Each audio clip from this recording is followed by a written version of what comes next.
As you all know, for decades there have been efforts by global leaders to reduce the risk posed by nuclear weapons. And much progress has been achieved over the decades, but the threat of use of nuclear weapons today still remains. In Washington, it's not often that we have legislators from all over the world to talk to U.S. officials and to other officials from other governments. So I think it's a great conversation to have, especially at this important point in time as we try to figure out how to move forward on the nuclear disarmament agenda. In June 2013, in conjunction with his speech in Berlin, President Obama issued new guidance that aligns U.S. nuclear policies to the 21st century security environment. This was the latest concrete step the President has taken to his Prague agenda and the long-term goal of achieving the peace and security of a world without nuclear weapons. These are my claims. Nuclear weapons are obsolete in that they are not useful in addressing the main security threats of the modern world. Nuclear weapons are counterproductive in that they may produce worse consequences if and when those threats are realized. And nuclear weapons are wasteful in that they deliver few, if any, benefits while diverting limited resources from places where they could do more good. This is about really working together globally and being able to figure out ways we can work collectively to meet that goal and that challenge that we saw from President Obama and we've seen from the Secretary General of the United Nations, Ban Ki-moon. That is to work towards zero nuclear weapons. My name is Angela Kane. I am the High Representative for Disarmament Affairs at the United Nations in New York. I very much welcome the engagement of parliamentarians around the world. I think it's important for parliamentarians to act because they are those who write the laws. And if they act, I think that the world really would be safer because they are the ones who really talk to people, who represent people, and they have to feel that in today's world, people do not want to be under the threat of nuclear disaster.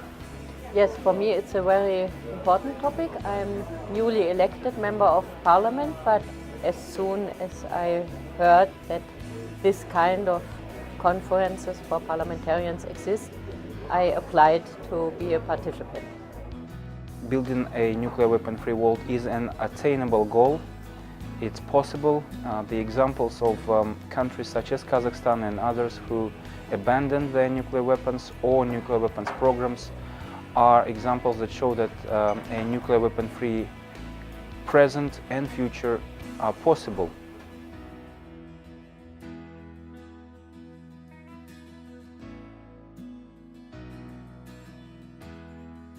We're very much grateful to Senators Markey and Merkley for initiating this legislation, which can help us to move ahead with the ultimate goal of freeing the world from nuclear weapons and testing. Rather than just basing security on the framework of threatening to destroy the other side, moving away from the reliance on nuclear deterrence and looking at how national and regional and international and human security, the range of different aspects of security can be met through cooperative security mechanisms. We have now lived for almost 2 decades without a single warhead, in peace and harmony with our neighbors and the rest of the world, and have a valuable lesson to offer. On the moment of our independence, we got number 4 largest nuclear weapon arsenal in our hands. But our choice was to integrate into international community with peace and with our open-minded and openness in order to bring and to open our gates only for peaceful purposes. To say that we live in a nuclear neighborhood, we know that there is Big Brother Russia watching over us, and we also have China around the corner, but we are not afraid to give up the nuclear weapons entirely, because we believe in a world which truly has peace and security without nuclear weapons, something that President Obama says Kazakhstan has shown. The president of Kazakhstan, Nursultan Nazarbayev, is one of the few world leaders who consistently calls for the elimination of nuclear weapons. And thus there is a strong constituency in that country to ban them universally. Ну, если по степи, например, ехать прямо по степи, это где-то 90 километров всего. И мои родители, они там работали, жили, и они видели своими глазами вот эти ядерные испытания. Karibek is courageous and strong person.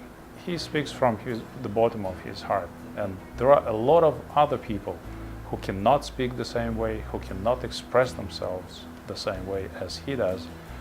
And I think that he is such a good spokesman for all of these people who suffered from nuclear testing. Да, так как я являюсь почетным послом проекта «Атома», я, конечно, в первую очередь хотел бы обратиться ко всем людям, посетить наш сайт. У нас есть на сайте онлайн-петиция, где каждый любой может дать свой голос против ядерных испытаний.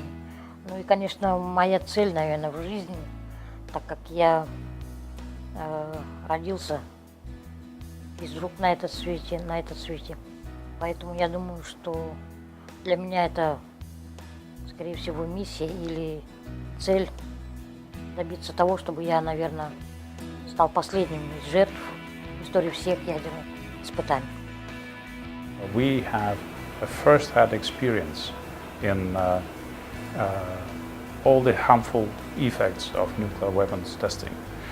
So for us, it's not a kind of virtual task or goal to achieve that, but it's the task which we really personally feel. And this goal is achievable if we can work together in a coordinated way. And we think that through this kind of events, we can really get to what we want to.